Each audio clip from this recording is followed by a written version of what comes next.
Right, you're watching TVC Breakfast. Let's get into our second discussion now. Bola Ahmed Tinubu emerged winner of the presidential election after a hard-fought battle in what is arguably one of the toughest presidential elections in Nigeria's democratic history.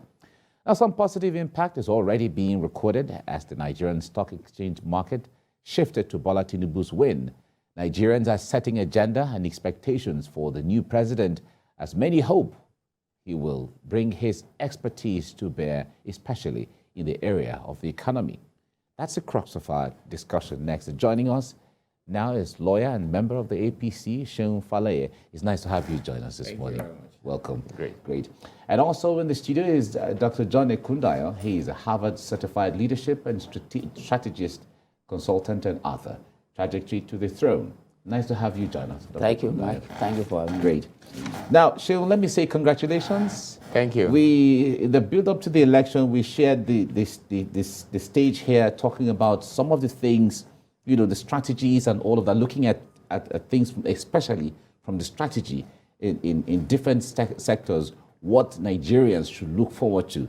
Now that the victory is here, it is now time to begin to walk the talk. But however, we know that Tinubu is someone who attracts the best when it comes to the team that he puts together to work. But how do you think he's going to start off generally? Because Nigerians are very impatient with what the next phase is going to look like. I think he's already started off, and from a reasonable perspective, it's the tone of his victory speech, the humbleness, the humility in his tone and in his messaging. It's what we need. Beyond all of the economic plans and the initiatives that he has, I think stemming from the electoral victory is the leader that can bring us together. And I'm glad that he's taking on that responsibility in a responsible manner, telling Nigerians that this will be an inclusive government, calling on all of the people, even those that he fought and the election against, to come together for the betterment of Nigeria. And that's the messaging that should pervade the system and the polity right now, for the acrimony to come down, and for us to see the victory as victory for Nigeria. Because in a competitive process like this, only one winner will emerge, and that winner will be a winner with the widespread support across Nigeria. And once that winner has emerged, I think the right thing to do for any reasonable Nigerian that has the interests of Nigerian at heart is to bring us together, to us now focus on the common goal of achieving our developmental initiatives and objectives. All right. Well, Dr. Kundayo, the election, a lot of persons had comments, especially from logistics by INEC.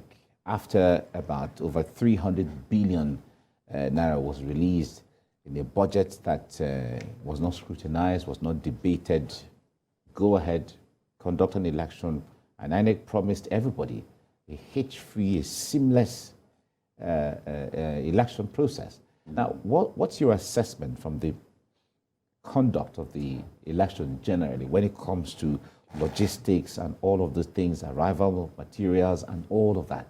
What do you make of it? What's your assessment? In terms of logistics, I think INEC, fell short of expectation, taking cognizance of Ekiti election in June 2022 and the election that followed, I think in July, also in Osun, where we have improved logistics. For this one, actually, I would call them a low, but be that as it may, when you look at the election generally, one thing is that the use of Vivas has actually exposed some things. For me, as a researcher, and like you use the word investigation or interrogation, I don't know, either of the two, we need to begin to torchlight some things. Now, when we say registered voters, we have so number, about 90-something million. And then we have our voting strength at the end of the day. The voting turnout, 24.75. It's less than 25%. That's about one quarter. Then something, and then you see a number of people collecting the PVC. And then the people that voted. So I think there are some things apart from logistics, that we really need to look at there, that, what are actually happening. Do we really have this total number of people that are, that have collected their PVC? There are people that are registered, for PVC, but they didn't even show up. But when you see the great number that show up and collected the PVC, and are we saying that all these millions were still sitting back at home and didn't vote? I think much more than releasing a budget, humongous amount for INEC. I think there is a need also to monitor, to do what is called an M&E, monitor and evaluation, and see, and evaluate and see whether we really have this something that is really there. But I want to give it to INEC regarding the use of beavers, because it has shown that really that's actual thing that is happening. Like the election in Osun that took place at the end of the day, that APC went to court and then discover, from the beavers report that they were overvoting. And right now, they have learned that in this particular election, many were cancelled, many results were cancelled. 943,000 or so cancelled. That's a lot. But that is, we are going somewhere. We are improving. So on the use of digital technology, INEC is improving, but we can get it better. We can still get it better. All right. Now, a lot of people say that the introduction of the beavers was a game changer, from what used to be. Is that what you see? Yes, it is, and it's made our electoral process and election much more transparent. In terms of logistics, I think that we also have to understand, yes, we believe that INEC can do better. Nigerian as a people can do better in organizing a much more itch-free election. Sometimes when you see INEC undertake isolated elections, you see how how nimble, how flexible, how quick, and how agile they are. But when it comes to a general election where they're doing multiple states, the logistic challenges creeps in, and they need to get better with that. I have no doubt that the incoming government will assist in ensuring that we move the needle regarding that. But Beavers has really also brought some transparency into that process. We see the numbers being a bit reflective of the voters and the dynamic, and I think it can only get better from here. And we should encourage a much more robust usage of technology in our electoral system, as long as that technology is properly understood. Because if you look at the controversy regarding Beavers now and transmission of results electronically and all of that, it's really stemming from lack of understanding of what Beavers is meant to do. Do you understand? Beavers, from all indication, is just an upgrade of the old card reader system that we used to have, which now Beavers can capture you facially and also thumbprint, and then can take a picture of results. But people have taken Beavers to be an electronic tabulator of results. I don't see how a PDF document can automatically transmit to an Excel document that will tabulate what the result is saying real time. The law requires those from election units to be tabulated at the collation center, then announced. Then at that point, so there must be a bit of clarity in communication so that Nigerians really understand what to expect. Then we won't have all of these sort of issues that we have. But we're moving in the right direction. If you remember where our election was in 1999, in 2003, in 2007, you will know that we've come a long way. Yeah. But we still have, quite a bit to go. And as long as we have good leadership and good leaders in the right places that are moving to move the needle. And that's why I must say quickly that I'm very happy with the emergence of Asiwaju, because there has never been anyone that has been at the forefront of clamoring for transparency in our electoral process than Asiwaju. He's always fought that battle of transparency and and free and fairness in that process, and that he has come at this time where there's been a bit of advancement in that process. I believe that there will be a huge quantum leap in that transparency process and journey going forward. All right, let's look at the issue of security.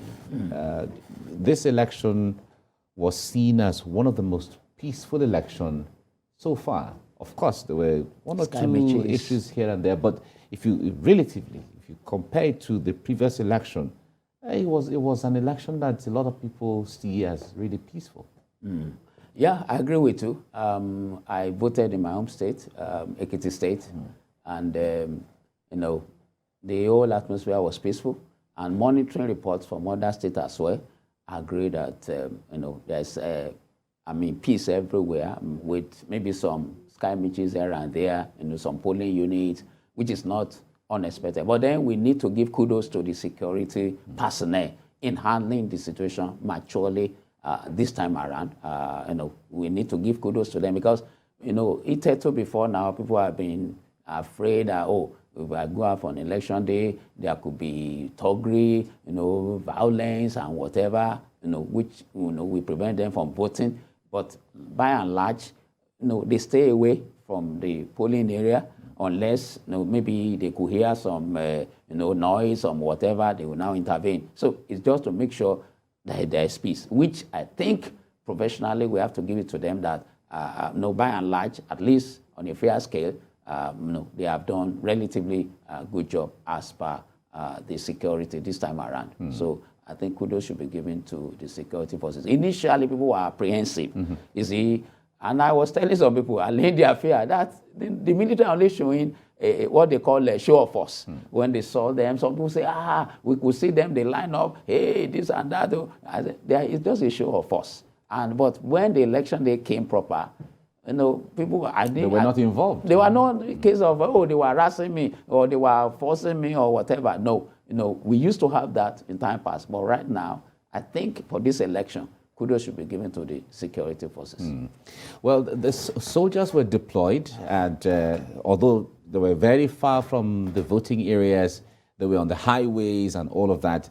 I recall going to monitor elections somewhere around GRA, Ikeja, and on the way, I met some soldiers who were really friendly, you know, who were just, you know, they were in that mood, you know, to support in case you even have any need. They were there to support you, and then they only ask you, okay, can you identify yourself? If you don't have the tag, the election duty tag on your vehicle, they ask for your identification, you identify yourself, they just check your car and all of that. But they are there just to give you the support, and then you move. They were all in that, you know, that mood of that thing. However, the point there is a lot of people have still said that when it comes to election, soldiers shouldn't even be mentioned where on the same page that you have election. But one would say these are the realities that we have right now. But how would you assess the deployment of soldiers for the show of force that Dr. Kundaya mentioned? It paid off, or we should keep them away in the barracks? My hope would be that the normal security agencies, agents with Nigerian police should be able to handle our electoral, process in terms of providing security. And as a matter of fact, I hope that we evolve into a situation where election day is like any other normal day in our life, and hopefully we will get there. But having said that, our reality still requires that we demonstrate to people that their life and their properties will be, protected during that heightened state of security and election process that electioneering brings about. But having said that, also we must give credence to the parties and the candidates, because over time you will see that this particular election, the presidential election, was mainly principles and issue based. The violent rhetorics were much more toned down, and the peace accord and all of those initiatives to bring down the rhetorics about violence and all of that, actually then we see that it brought some fruit. So I think that should be what should be encouraged. The Nigerian military are typically very professional when it comes to electioneering participation. They tend to stay outside of the barrier. But we also, at this stage, must also realize where we're coming from. And the people's fear, like Doctor said, about military involvement is not out of place. We remember in this country where and how the military were deployed to subvert people's desires. Yeah. And that's really still in our mindset. But we're seeing that is becoming less and less part of our democratic process. And we must give kudos to those, the president for at least demonstrating his openness and fairness in that process. And we can only get better with that. And hopefully, with the emergence of the president-elect, we will see better improvement in security participation in our electoral process. And it is very important that Nigerians must now imbibe that culture of engaging and undertaking their civic responsibilities, devoid of violence and any criminality at all.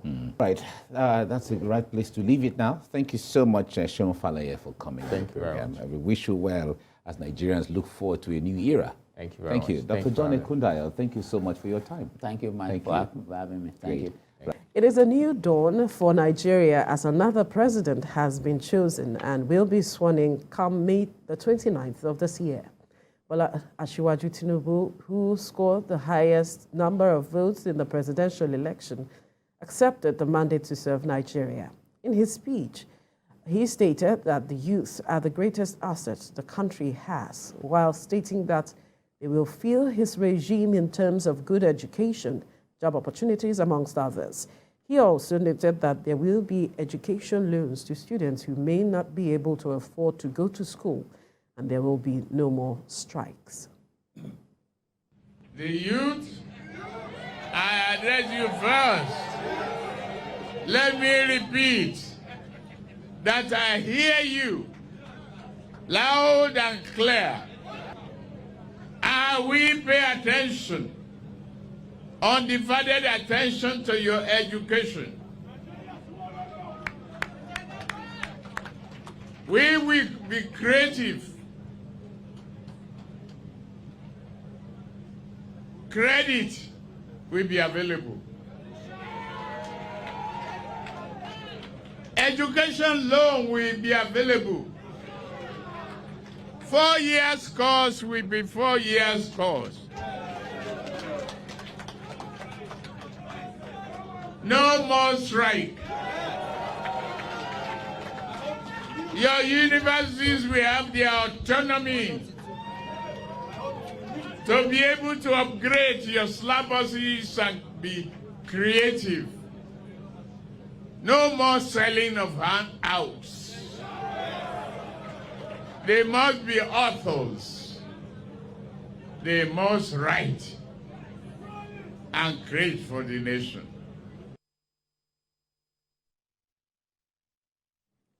Well, joining us in the studio is a strategy and public affairs analyst, Dikbo Oyewole.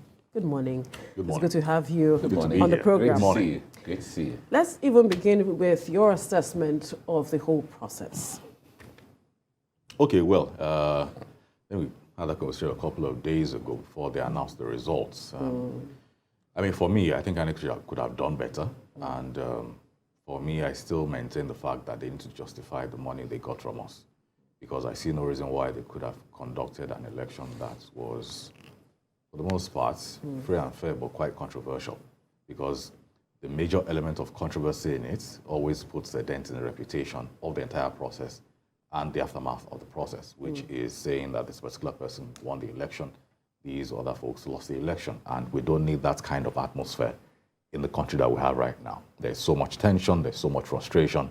People don't have access to cash, they don't have access to fuel, they don't have access to a lot of things, so we don't need that extra attention or that extra stress with what is going on with us. And I still maintain that after this entire process is done, that we need to audit the accounts of INEC. They need to tell us what they spent the money for. They really need to tell us. They need to tell Nigerians that, okay, this is what happened. And for them to also help us to put faith back in the system and in the institution. The places where they had controversies and all of that. For example, the places where they had overvoting while deploying the beavers. They should be able to have an internal audit of it and come out to tell Nigerians that this and this is what happened. Tribunal or low tribunal on the side. Because in the end, you have to be a credible organization and institution to say you want to conduct credible elections. Because what we're talking about now isn't just about now. It's about the coming elections to come. Either it's general elections 2027 or the all-cycle elections that will come before then. So they need to understand that Nigerians need to have some faith in the system.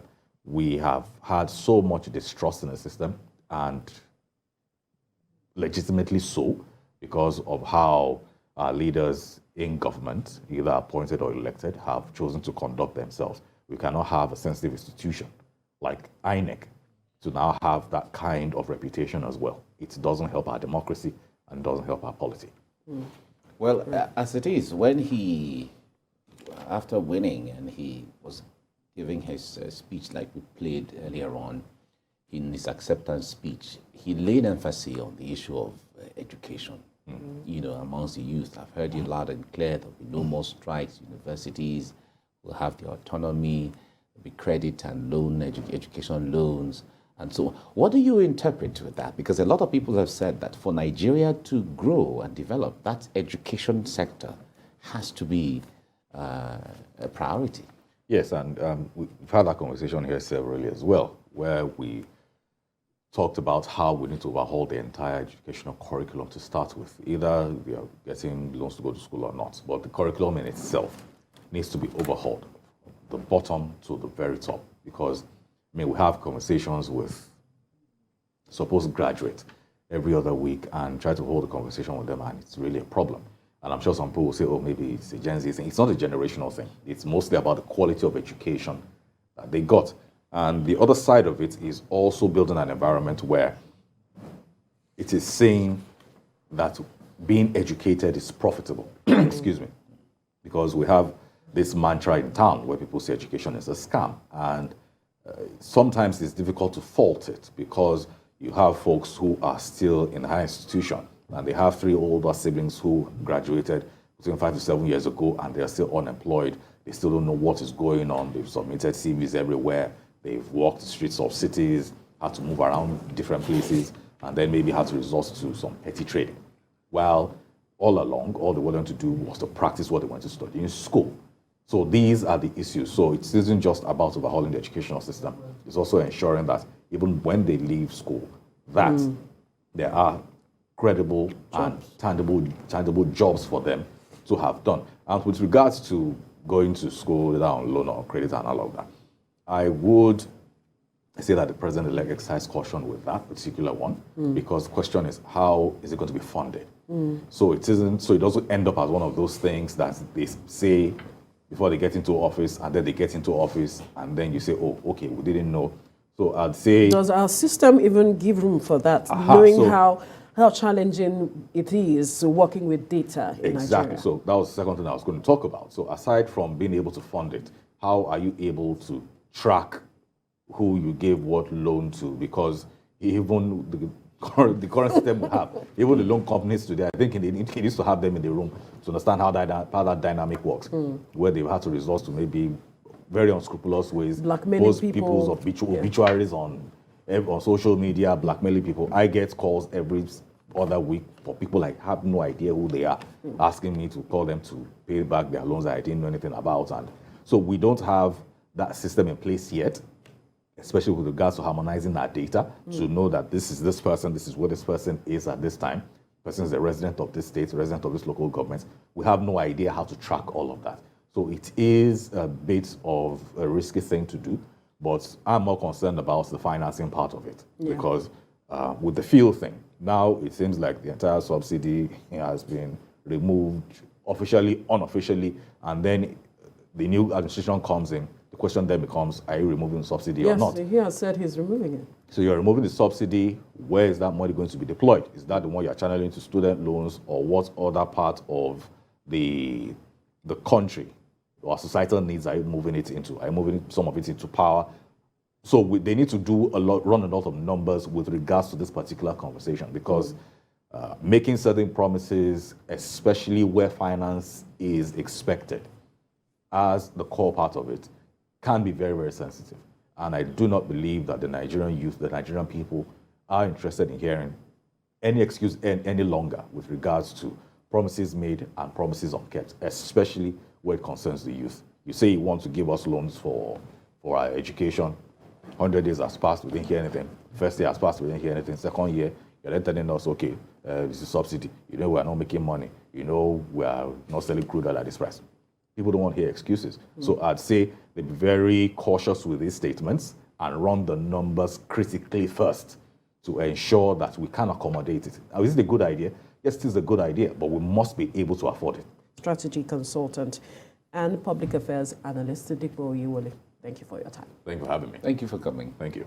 We will go on a break and return with more. To stay with us. TVC Communications, Nigeria's leading independent broadcast company, has been officially designated as a great place to work. Over the past 3 years, we have transformed our workplace into one which is respectful, caring, rewarding, and provides great benefits to all our 500 employees. We thank our team for giving us the chance to show that partnership between employer and employee really works. TVC Communications, officially designated as a great place to work, and now the only broadcasting and media company, not just in Nigeria, but throughout continental Africa, to be fully certified. TVC Communications, a great Nigerian company, a great Nigerian place to work.